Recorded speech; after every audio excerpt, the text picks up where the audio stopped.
Okay. I can see Shirley and I can see Shreyoshi. I can see Charlene. And I think And Danny I is there. can hear you. Okay, perfect. Danny, can you actually see all three of us? Because you were the first person to join. If you can, please comment from the other room.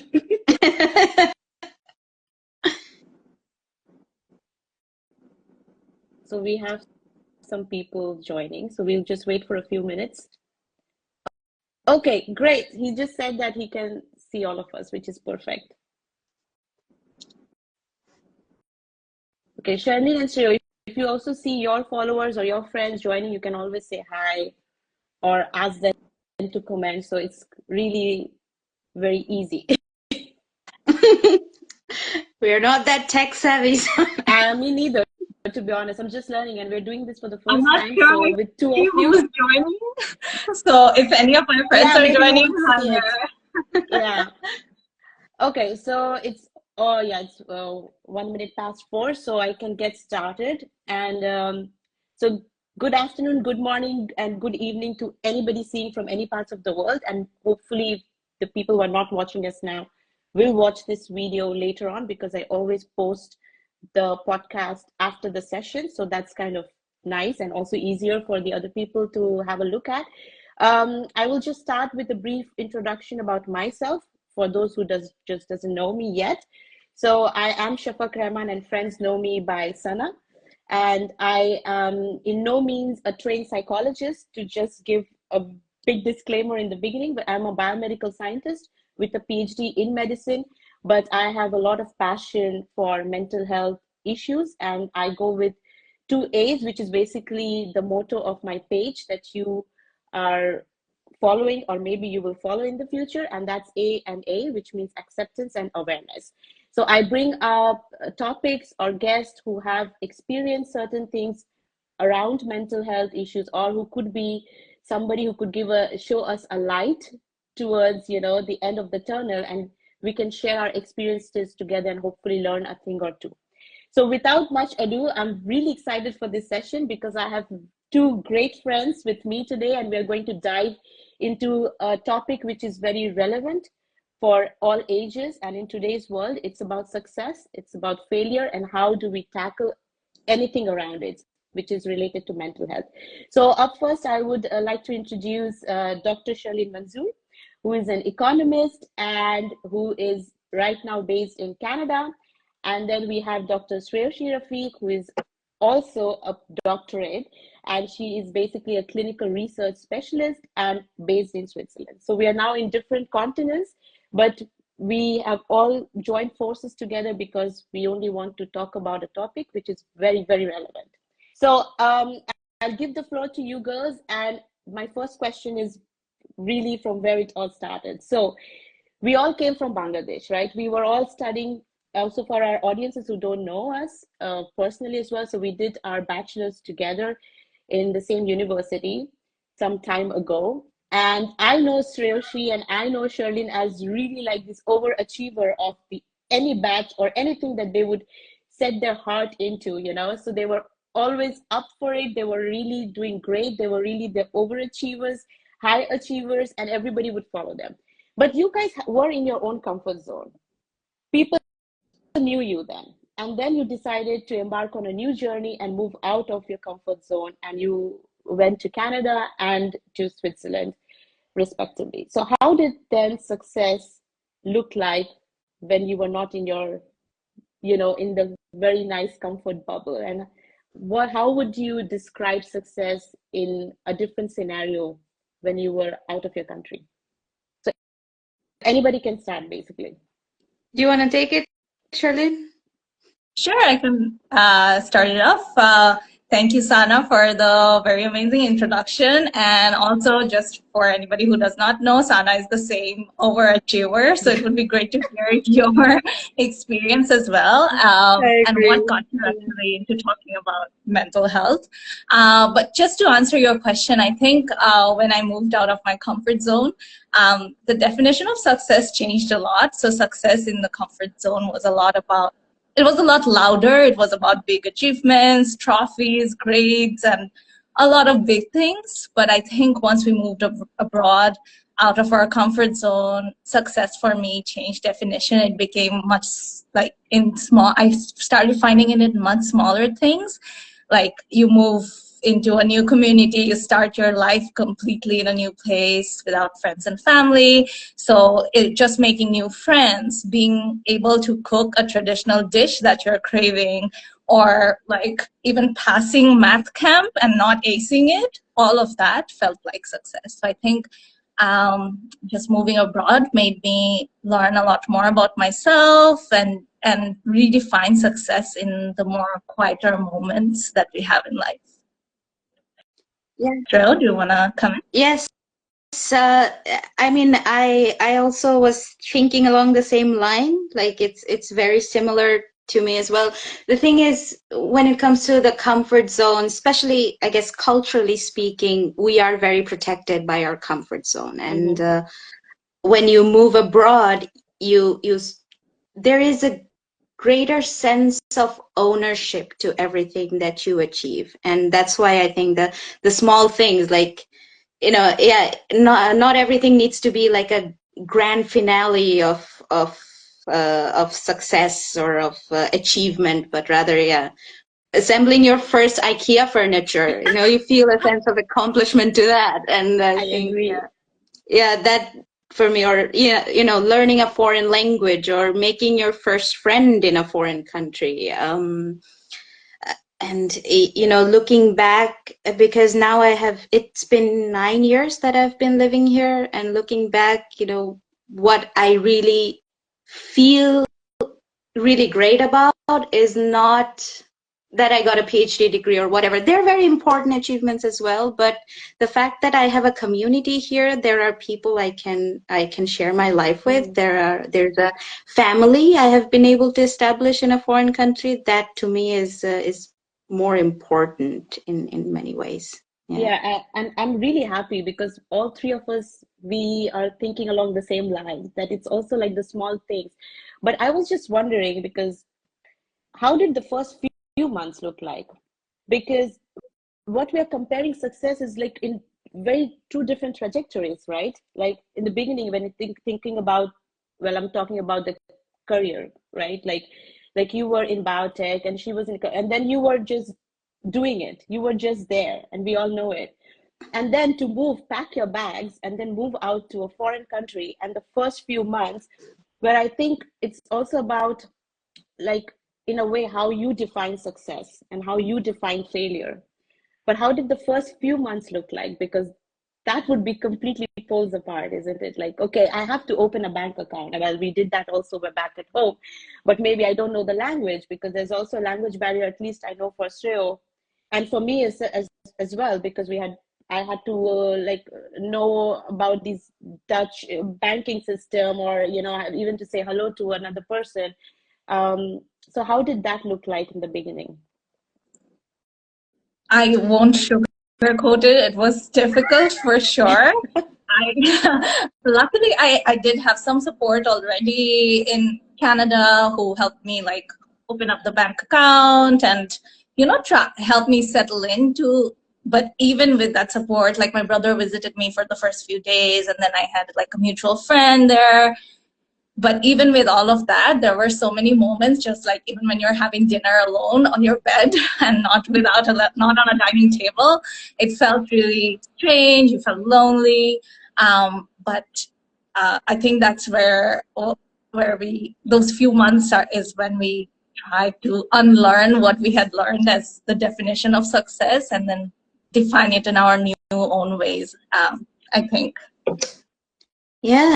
No, I mean, I think it was very difficult for me. I still remember when I arrived, like in September on a rainy day. I couldn't figure out this key issue, so I was doing something wrong. There was a code. I needed to get the key, but I couldn't get the key. I had to ask for help, but the person couldn't speak any English. It was a whole situation, and I was running out of time because if I couldn't get in before 5 o'clock, the person would leave, and then I would be locked out of the student house for the entire night in a new country. So it was, and I had like a 30-kilo suitcase with me that I had to drag all the way from Zurich airport. Oh my God. Yeah, and then I was so exhausted and tired by the time I got to bed, and I didn't even know how to put the bedding here. I don't know, Sana knows better because here you have like a duvet and a duvet cover, and like bed sheets are different, and I had no idea how to set up this bed, so I put everything wrong, but I just I just managed to sleep. And then, yeah, I think the first couple of days went by, and it was, yeah, with all these administrative things. And I remember it was maybe the third day when I finally had some moment to breathe, and suddenly it hit me, like if something is wrong, if I don't like it, if I don't feel okay, there's nowhere to go. Yeah. Like my parents, my whole family, my everything is 5,000 miles away. I cannot go anywhere. And that's when like I sat down and I think I cried for an hour straight. So that was like my early experience, and it was so vivid still in my mind, like that first few days, those first few days. It was really horrible. But the thing is, Sana, Iftikhar, like a couple of other friends were still in Europe, and we were always in touch. We could kind of exchange our experiences, like how much it sucks. So it was a place to vent. Yeah, I also remember the first day I arrived, it was raining. It was raining like crazy. And then I also had to drag all the bags and everything, 30 plus kilos. And somebody also was like, this bag is like, it's even taller than you. Because, of course, I went to the Netherlands and everybody is much taller than me. So I was like, yes. And then I went to this dorm room, which was at the back of a church. So it gave me this a bit of this, I don't know, spooky environment. Although it was not spooky, but it was just different, right? And then you go into your room, and I was sitting and I was like, oh gosh, I should just go back home. That was my first thought, that just like, and I was like incompetent is the word. I felt like I cannot do anything. I cannot cook. I cannot do. So I that was the first time I felt that I failed at something, because my mind was all over the place. That was the only thing. It was just all over the place. And I was like, I probably made a decision and I just don't know how to go forward with this decision. Because at this moment, it's so tough, right? It's just very hard to get accustomed to everything around. But of course, as days goes by and as time goes by, we all know that we have lived now 9 to almost 10 years, I think, because for all three of us. And then we have, we we had our share of ups and downs, I guess. So we know, like you guys both said in the beginning, that success is different than what probably it was a decade ago. So my next question then would be that if you had to define the term, although it's very difficult, I know, it's a success and failure. What is it? What is it for you? And if you think about it, like, how attached are you both to it? And I tell you the reason is simple, because nowadays we, at least for me, this is what I feel, we are on an autopilot. We get up, we have certain things, we have an agenda full of things to do, and we're like, okay, I have to go, I have to do the work, this is my career trajectory, this is how I'm going to go up, blah blah blah blah blah, so on and so forth. I have to be fit, I have to do this and that. So it's like endless goals to achieve, right? And at the end of the day, if you, let's say, suck at one small thing, it can also write you off, and then you're like, I didn't do enough. So it also depends what you put on the weighing scale and what is what. So that would be, I'm very curious to know your opinion. Go for maybe I can take this one. I think it kind of goes back to what I was saying earlier, that culturally we grow up in a very different environment to where we are now. for instance, at least in my family, what was very normal was that, like, focus on what needs to be worked on. So success, like small successes were not always celebrated. Small things were not celebrated. It was always about like, oh, this test, you got very good grades in this test. It doesn't really matter. It's already fine. You're doing well. Let's see how you do in the finals. Mm-hmm. You know, and that was kind of about everything. Like, let's see what you become. There is no, like, there were no small goals to be achieved. And when I moved here, I think I was kind of set in my ways in that way, that I was always putting this really grand expectations on myself. And I realized that it becomes very hard, especially when you don't have those external support around you. There is nobody else to, there are no friends to celebrate the small things. You know, there's no one to share these things with. So after a while, I had to kind of understand that I need to be kind to myself. I need to be kinder, and then, you know, set goals based on not just see everything as black and white. Okay, this is a success, this is a failure, but rather, okay, you failed this one time, you can try again. And then or just because you attempt, like attempting something itself is also a success. Like I tried something new. It does, I don't have to ace it. Maybe I just passed this exam, and that's good enough, because I didn't know, I came from zero, I achieved until 60, 70. Not everything needs to be done 100%. Not everything needs to be, you don't need to be best at everything. And those things, I think, yeah, it's somehow I realized that in the process of being kinder to myself. That I shouldn't constantly think that yeah, I'm such a failure, or that I should be better, and I should be the best at every single thing. And also practice gratitude. So even now, you know, you go through these days when you feel that yeah, nothing is working out, everything sucks, everything's bad, everything's terrible, and it's my fault and things. And then, you know, before going to bed, I try to kind of calm myself down, thinking, you know, at least I have this, or at least I still have my body, I have my strength, I have my health. Those are things to be grateful for. I have food on my plate, and somehow these are things maybe I did not appreciate enough 9 years ago, but now I try to do that every day. Yeah. Yeah. Um, I think Shirley's Froze. it's yeah, but she'll be back, but I can take it from here. I think you just brought out like this very important points about practicing kindness towards yourself and gratitude. It actually goes a long way, because and so you spoke about the cultural differences, right? Where we come from. Wait a second. I will try and connect with Shirley.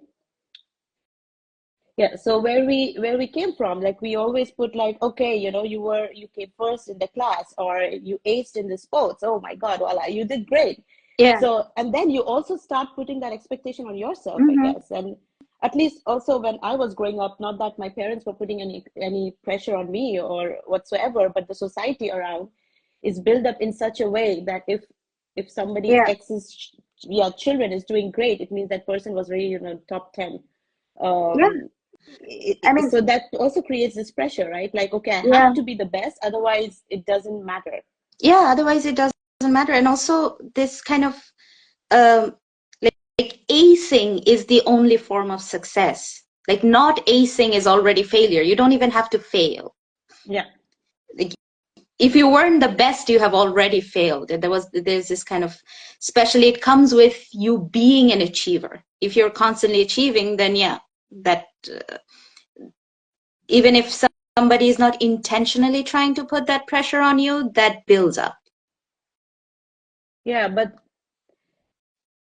now at this point, do you also feel like you're also putting a bit of a pressure on yourself? on certain things. Although you did say, you said about practicing gratitude and even like unwinding and then thinking about what you have rather than what you don't have. But Mhm. because we're so used to being in a certain way, right? Thinking in a certain direction, although of course, like you just mentioned, we lived abroad for like 10 years now, but still, Yeah. can you completely wipe off that thought and say, okay, I have not achieved this, and that's okay for me? Because I'm telling you this because from my own personal experience, it's difficult. Yeah. Yeah, no, I think still now, old habits die. Old habits don't die. So it's very easy to kind of fall back on that. That's why when mention, hey, Sherlyn, welcome back. That's why I mentioned like it's something you need to practice every day. It's a process. It's not something. It's not a phase of life that once you have arrived here, you stay here. It's an everyday struggle to be grateful, to be kind to yourself. Because yeah, there are days when I don't want to be kind to myself. There are days when I blame myself for everything that's going wrong, or for everything that's not happening, or every aspect where I'm not succeeding. And yeah, I just need to um, yeah, take a breath and just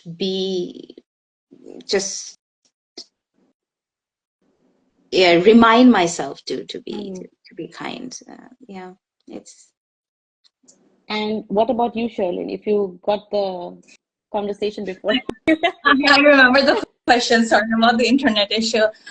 So I think success, I'll be short on that. Success to me right now in my life, I think I've redefined it to be just anything that gives me joy and makes me feel content. I think that's success. It doesn't have to be anything external. It has to be more internal, I think. In terms of failure, I think to talk about failure, I would say I see failure now as simply put, a lesson learned. And I think this is an experience that I developed from the PhD. I think that's why all of you are nodding, because we learn so much during our PhD. Like, you spend weeks on a model solving things and doing this and that, and then you Yeah. realize, oh, this model is not going to work out. This is not the solution, right? And sometimes that feels super frustrating, and you feel like a failure, and you feel like, oh, I'm not good enough for this, and things like that. But I think eventually you learn that even the things you figure out are not going to work is actually a lesson. You get insight from it. You know it's not going to work. You're not going to spend time on that anymore. Take the lessons from it, redo your model, and eventually you get there. You get done with your thesis. You get done with your doctorate. And I think if we just apply the same thing in our daily life, it's the same idea. Whenever we see something that feels like a failure, if we reframe our mind to think of it as like a lesson learned, it really maybe, as you were saying, Srashi, like it really helps us be kind to ourselves, because you're not being negative towards yourself. You're instead saying, okay, you tried, you learned a lesson, you can use this lesson to do better in the future, yeah. or to help yourself. That's Yeah. it. Um, I had a question from Anando, so you could say hi to him. I think he's still there. So I'll just say hi. And there are a lot of people that we all three of us know. So thank you so much for joining. And you can always ask questions, type in your comments, feedback, etc. So that would be great, actually. So he said, I think you guys already answered it, but I'm just gonna read it out again. He said, moving abroad, moving away from the comfort zone, and also the pressure of acing. How do you deal with failure these days? Is the definition of failure different than what it was before? The definition definitely is, but dealing with it, you know, I cry sometimes. Which is great, Sometimes. actually. I do support people crying.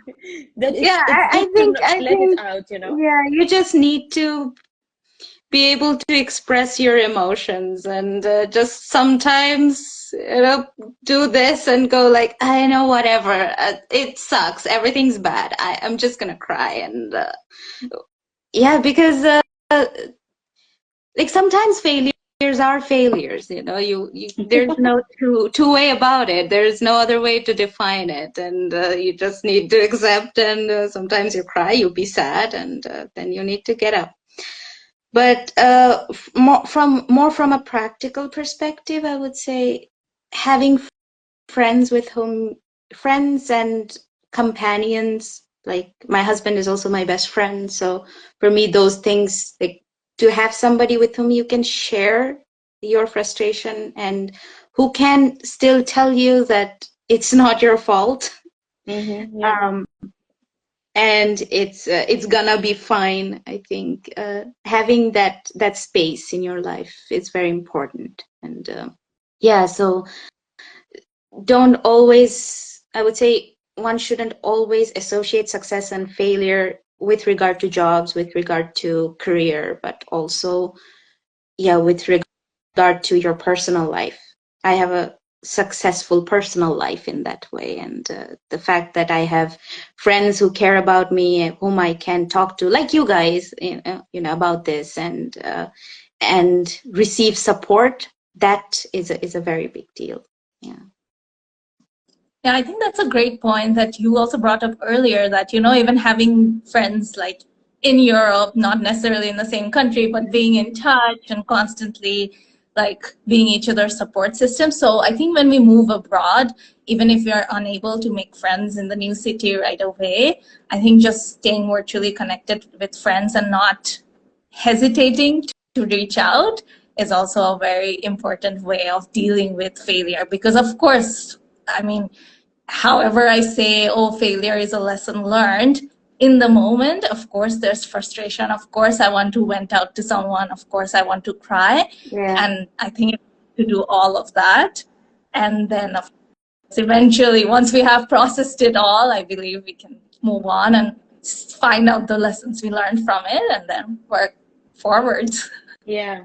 And I think for me, if I may add, while you guys were just giving those really good points, I think processing what you feel it's very important. It's really the key, because what we tend to do is, let's put our thesis into place, because we can have this trauma bonding now. No, I'm kidding. But the thing is, like, when you have to go on with your life, right? Even if some people is in different setup and they're doing a different job or whatsoever, and then you just go on with it. It's like, okay, I'm feeling shit about this thing, I messed up something, but okay, I have to go on because I have a job, and then you just go on, but you don't take a moment to step back and really feel it. Like, okay, what am I feeling? Can I give names to my feelings? Can I put that names that, okay, is it anger? Is it frustration? Am I feeling low? Am I feeling anxious? Because your body always gives you some kind of hint. And I think it's very important to let your body and mind be in sync at that moment. And that's something I've learned over the last few years, because I was also completely ignorant.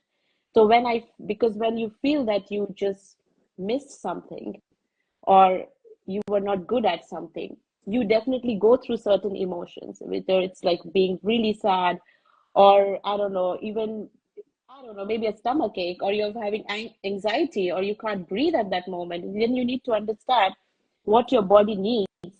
And that also helps to really recollect yourself and then move forward with it. So that's also good. Okay, Danny mentioned something. He said, you both mentioned how failure can be a lesson learned. This is especially true when you can do something differently in the future. That's an excellent point, because then of course you don't just sulk and just dwell on it, but then you got your time and then you move forward with it. Okay, he has a question. Anyone wants to take it? Because then you can answer it. Yeah, sure, I'll go for it. How do you deal with failures on which you have had no possibility to change the outcome? This one I think it's a tough one, but I think first comes acceptance. Accepting the fact that something has happened and that there is no possibility of changing the outcome. And the rest of my answer is very subjective, and it is very personal to me and my beliefs, so it might not hold true for everyone else. But I think from a very young age, just based on my beliefs. What I've learned is whatever happens, happens for the best. Obviously, that does not apply in all cases, but at a lot of these times when I don't have it in my control to change the outcome, I try to find the best in it, or I try to keep the faith that something better is out there. This didn't happen for me because whatever other path I will be on is leading me to a place that is better for me personally. And that belief itself is how I deal with the acceptance and then deal with overcoming the sadness and everything you feel that comes with a failure of that sort, I think. Any of you want to add? Yeah, I mean, I completely agree with you that, yeah, when there is no possibility to change it, one has to just accept it. There's nothing more, I guess, you can do. But yeah, I really struggle with this whole whatever happens, happens for good. I'm kind of inherently pessimistic in nature, and I really struggle with sometimes to not take things personally. So quite often it happens with me, like if these kind of failures where I'm like, oh, there is no lesson to be learned, there is nothing to be changed, I cannot do anything, it's out of my control. And then I really tend to spiral down that rabbit hole of maybe it's me, it's my fault, or it's I'm not liked, or I'm not wanted, or I'm not like, there is a very strong sense of rejection. And I'm just kind of trying to deal with it, but I don't have any answer or solution in that regard at the moment. But yeah, I hope one day I can have a more positive outlook to life. But Trio, like you said, like you just go into the rabbit hole. Mm. So when it's your lowest lows, and Yeah. I'm sure this has happened at some point in your life. Yeah. How do you know that this is really my lowest lows? Like this is it? And how did you got over it, like got out of that situation? In general, I am a very organized person. Like I have my routines, I do my things. I still, even my personal life, I put it on a Google Calendar. Okay, this is the time you do this and that, and I really organize things. So kind of making it a habit to always go back to it. So if I have had those moments when I was at my lowest and I felt really bad, maybe I couldn't sleep, maybe I cried for a very long time, and I could still for a week not change my outlook towards it. But because of the habit itself, I can go back to doing things the way I do. So yeah, I will still do my, I don't know, daily workouts, or I will still dance, or I will still read whatever I'm reading, or watch whatever I'm watching, and just kind of, I think having that routine helps me to move on, like, not mentally so much, but physically, and with that comes the mental acceptance. Yeah, I think that's also a great point, because that is also something that helps me. So when I feel very low and when I feel like this is it, I of course sulk. I I'm also quite structured, so I also have my day around certain things I want to do. But then I just make it a point that I cancel everything. So I just block that point to just sulk. Sounds really funny, but it helps for me. So I'm like, okay, because then I feel like I'm really I'm forcing myself to be sad, or to just process whatever I'm feeling at that moment.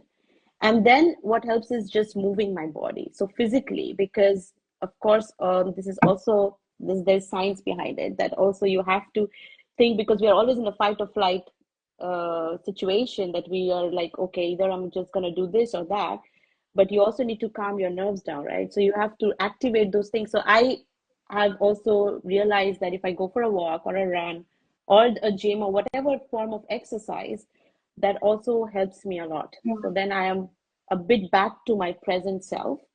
And the other thing that I always tell to everybody is just deep breathing. It's very simple. It's like 4-4-4 box rule. 4 times inhale, pause for 4 seconds, and then just exhale through the mouth. And that's it. And that's something I've been doing for many years now. So it's a part of my system. And that just helps me to bring me back to the present. Not that I've forgotten what has happened, but it's just like, okay, this is it. I cannot control what has already happened. Maybe I could do something to change the future, but then I have to come back to my present self first before I go anywhere, right? But then Sherlyn, because we just spoke about failure, so will throw the ball on the opposite side of the park, and that is about the highest highs. So when you're really like, let's say, doing great, you have a goal, you achieved it. Then you have another goal, you've achieved it. And this has happened to you before and also during these years, I know it. So how do you also keep yourself like, in check, in balance? Because it could also topple you down. And we know it, that when you're really also in a high rush, you could also feel like still empty. People do get into depressive situation, or they still feel anxious or whatsoever. So if you could share something from that experience, please. I think that's a very interesting question, especially because this is something, so I always had this tendency where if something great happened, like until the last second, I wouldn't let myself feel excited about it. Mm-hmm. And then when it happened, I'd be like, oh, okay, it happened. And not really get the whole feeling of joy or fulfillment from it that I think I deserved. But in recent times, I've been trying to change that because I think it came from a place of fear where I was like, oh, what if it doesn't work out in the last second? Something like that kind of a fear that kept me from enjoying it. Now what I've started practicing is, okay, let's get excited. Let's still get all the joy we are supposed to get from it, but also not being too attached to the outcomes, in a sense that if it doesn't work out, it doesn't break me. That kind of a thing where we are grounded, and I kind of try to remember that life is all about the highs and lows. Even if we're at a high, it can change any minute and we have to be prepared for it, but that doesn't mean that we shouldn't live in the present moment and we shouldn't enjoy the high when it's there. So that's kind of the mindset that keeps me going in these moments of like high achievement, as you call it.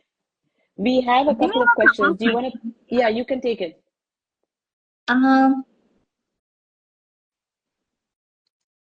Okay, Oyan is asking.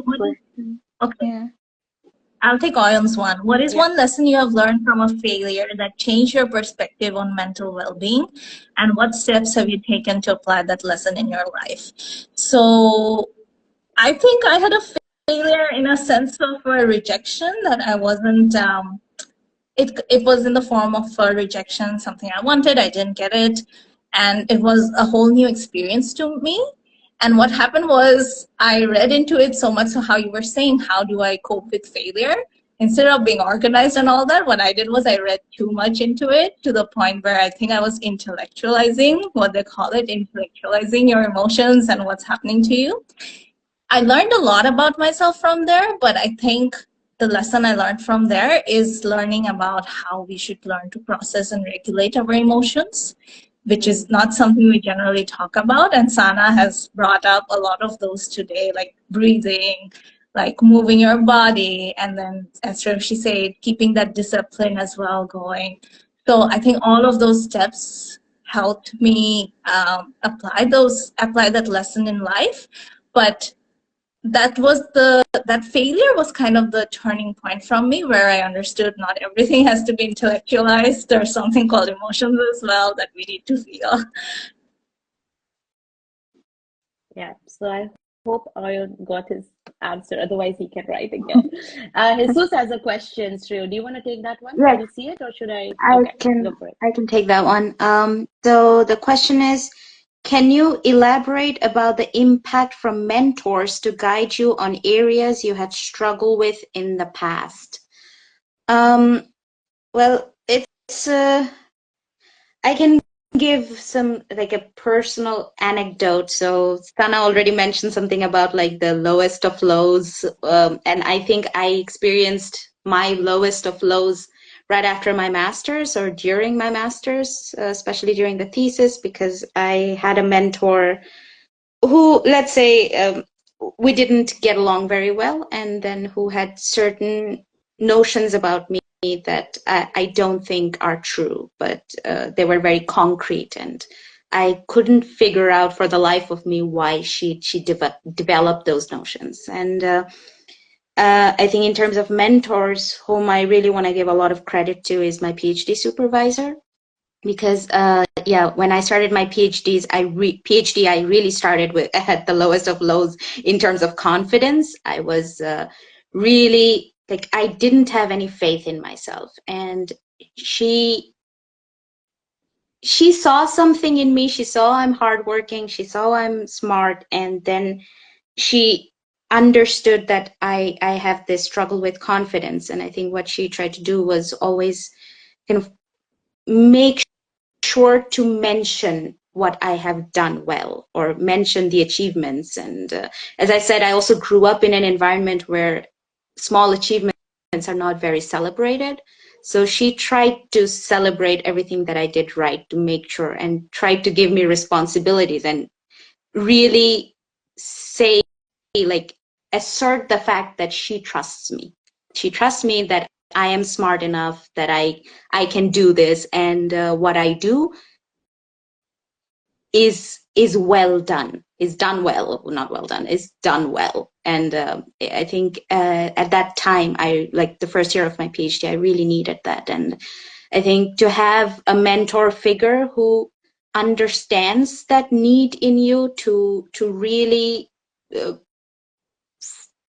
push you forward in that way, that is very important. And yeah, so I would say that yeah, mentors, that kind of support from your mentor is very necessary to succeed. Yeah. But also, like, do you guys practice any affirmations, like positive affirmations? Because you spoke about having the right kind of mentor is important, of course, to support you and give you the strength to move forward in your career trajectory, but also believing in yourself, which is very difficult, right? When you're, again, feeling really low. So do you have any affirmations that you go by on a daily basis, or you write it down? I don't know. Maybe you have certain practice that you think works for you guys. So that's important. I can say affirmations don't work for me. Which is also I think I'm too fine. pragmatic. I'm just like, saying something every day is not gonna work.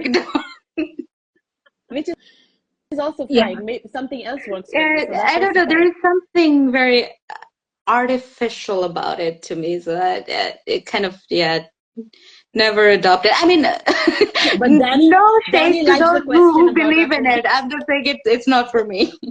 Okay, and for you, Shirley, do you have it, or you practice something else perhaps? I don't know. I wouldn't call it positive affirmations necessarily. So I'll say a couple of things that, especially in recent times, I've been really appreciating. One you already mentioned was breathing. So just remembering to breathe in moments when you're feeling overwhelmed or panic just helps so much. And just learning how to breathe as well, like not with your chest, with your diaphragm, that kind of thing, it's really helpful. Recently, a friend introduced me to meditation, like an app called Waking Up is there, which is also, I found, really helpful and really changes your perspective. And I think I do have one affirmation that I use. I wouldn't call it positive necessarily, but it really helps me not panic. It's something that one of my professors had on a slide. It said, "Nothing matters as much as you think it does."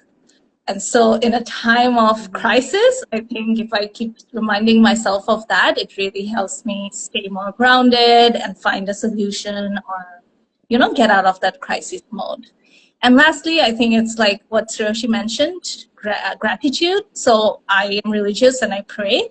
during my prayers, a lot of the times, instead of praying for something that I want, I instead focus on thanking for what I already have. And that really helps set the mindset in a more positive way. So I think all those things work for me, for my Which mental. Like which that is quote. great because Yeah. you're doing quite a lot of things. But not Sriyo, sorry, Shirley, you mentioned about the meditation app. Can you maybe say it out again? Yes, it's called Waking Up. Okay. So And I is it think for there's a paid free? version. So I think the first Okay. 30 days is free, and they have a 28-day introductory Okay. course, and that was really useful. And then they also have like discounted versions for anyone who cannot afford the app as well. So good one to go for, at least as a Yeah. beginner for meditation. Yeah. Oh, yeah, this is good because when I will post this session right after the session stops, so but then I'll mention it. And the other meditation app that I have been using on and off is Headspace. So a lot of us know us, I think. So they also have certain courses which is for free. So it helps sometimes, yeah. But yeah, it depends. And I don't really practice any affirmations because I keep forgetting about it. So I do like journaling. So I do write a lot, and it helped me also when I was feeling very low at some point of my life. So then I started even doing it regularly. So I sort of pin down my emotions and how I feel, um, and sometimes I also like highlight certain points because I am learning about myself every single day, something new. And it's very fascinating because you sort of don't know it, right? Because we're always kind of demeaning ourselves as well a little bit. We're harsh on ourselves. So that way I also kind of understood much more about myself than I would really not know in a daily basis. So that's difficult. Okay, so I think we have been speaking for a long time, and usually I try to keep it short, but it's so interesting that it has been difficult. Um, so I just said I use positive affirmations with my son because I know how powerful they can be. It is a hard reset to do it on myself at this age. I agree. So let's make it a habit. Let's do something good for ourselves. At least Yeah. let's practice one good thing, so one positive affirmation. So we wake up or before we go to sleep, we say something nice about, like or I don't know. A lot of people also call it being manifesting something good. So let's do it. And as you said, this is for you, so that thank you for answering my question in such a clear and concise way. Very welcome. So before we end the session, so this is something I do it with all my guests. It's about the key messages you want to throw it out to the universe from your own experience, so there's no pressure and stress. So some key message from this podcast or something that you think could help others in their own journey. Quick key message: be kind to yourself and let that kindness overflow to everyone around you as well. That is a good Beautiful. message, and I think I don't know if I should be handing out advice, but I would just say, don't make things very complicated for yourself. Just set up certain goals and then work towards it. And these day and age, it's very easy to connect to people whose lives or whose, let's say, career trajectory you want to emulate or so. And then don't be afraid to ask questions. Don't be afraid to connect to people and talk to people. I think people are way more helpful than you yourself think. So don't be so self-conscious. Be open to reaching out. I think that's important. I think those were really beautiful. Thank you so much. So one last question. Anand asked, okay, is there something you want to say about initiatives like Being Mentor? That's an interesting question. It's an amazing initiative. I love how it is bringing us together, how it is bringing our friends together, and we are talking about such important topics that I don't think we generally talk about, especially also coming from the culture we come from. Mental health is not a topic we talk about. So hats off to you for this and for starting this initiative. Yes, I also want to extend the same feeling towards you, Sana. That hats off. You have done a great job, and I think it's really good to have this sort of uh, forum or a place where you find out that you're not the only person here. You know, everyone's struggling with something. Everyone has problems, and everyone has different ways to cope with them. And yeah, it's great to feel a little less alone in this world. Exactly. And I think with this, I would just like to again extend my gratitude and how thankful I am to both of you. I already said that I love you both. Off We the love you camera, too. off the camera for doing this with me. I think you guys were um, sort of a perfect example for me to bring you guys up and, like to share your experiences that is not always, the sky is blue. Sometimes it's gray, sometimes it's dark, and sometimes it's really ugly. So we have to kind of acknowledge everything and move on together because I think um, this is my belief. We have one life, and if we have to choose anything in this life, please choose kindness above everything else because everything else is like a secondary thing. So that's important. And Danny is very happy about our daily affirmation that we said that one thing we would do it, including Oyun, because he was in the chat, so we should do it for ourselves. Yes. And yeah, so we'll see each other. I know that we will see each other. And for everyone else who doesn't know about this initiative yet, so I'll just throw it out to the universe again. This is an Instagram page I started a couple of years ago, and I'm still learning a lot about mental health. I'm very passionate about it. So if you guys have any ideas, any suggestions, any feedback, other speakers that you know it about and you want them to bring it on, this is your platform. Please feel free. So, and you can contact me, DM me, message me, email me. It's all on the page. And if you have questions for Shreyoshi or Shirley, can they reach out to you guys on your DMs or somewhere else if you guys want to say it out? Yes. Yes, of course. You Yeah. can DM me, DM Instagram, you. Facebook, yeah. Okay. Social Okay, media. so they have no issues. Go on and then disturb them. So they are there for you as well. Okay, so I'm sending love to everybody, and Sherlyn, enjoy home. Shreyo, enjoy home, and also I'll enjoy home. Bye, Ciao. guys. Bye. Bye. Bye.